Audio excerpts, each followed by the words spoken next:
Oh, muntik na kitang di makilala dyan sa mukha mo. Para kang nakagat ng bubuyog ah.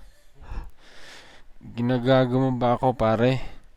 Kita mo nang nagulpi na nga yung tao eh.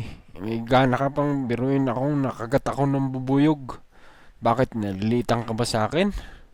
Oo nga naman pare. Nakita mo nang namagamok ka eh. Ayusin mo tanong mo. O sige. Totoo ba yung sinabi ng trainer mo na natay ka daw sa salwal mo? Di naman, sobra naman yun. Grabe naman yun. Di naman ako natay sa salwal ko.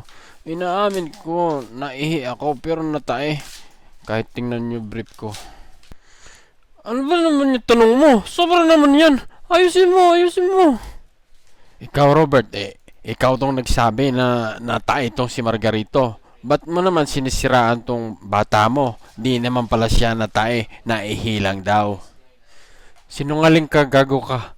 Wala akong sinabi na natay siya sa salwal. Tayo tayo dyan.